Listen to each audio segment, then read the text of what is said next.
Vaksina MMR ose siç njihet ndryshe vaksina trivalente kundër frutit, rubeolës dhe parotitit lufton 3 sëmundje infektive dhe aplikohet në moshën 1 vjeç dhe 5 vjeç. Shefja e programit të vaksinimit pranë Institutit të Shëndetit Publik Rovena Daja në një video mesazh të shpërndar nga Ministria e Shëndetësisë dhe Mirëqenies Sociale u shpreh se kjo vaksinë duhet të aplikohet në kohë. Daja apelon prindërit që të vaksinojnë fëmijët kundër frutit dhe të marrin informacion të saktë dhe të besueshëm në burime si mjeku pediatër, mjeku i familjes dhe personeli shëndetësor. Vaksina ndaj frut, rubeol, parotitit aplikohet në 2 doza. Doza e parë në moshën 1 vjeç dhe doza e dytë në moshën 5 vjeç.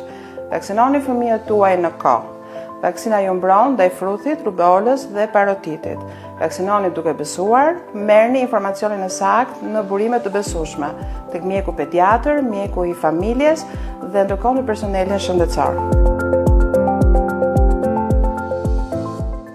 Sipas Institutit të Shëndetit Publik, gjatë vitit 2025 në Shqipëri janë konfirmuar 18 raste me frut. Shumica e rasteve i përkasin grup moshës pediatrike 0-14 vjeç, ndërsa vetëm një rast është regjistruar tek një i rritur. Të dhënat për vitet 2017-2024 tregojnë se mbulesa vaksinale me 2 doza për 5 vjeçarët në Shqipëri ka mbetur relativisht e qëndrueshme 92%, por sipas Organizatës Botërore të Shëndetësisë, për eliminimin e frutit kërkohet mbulim me më shumë se 95% të popullsisë me 2 doza.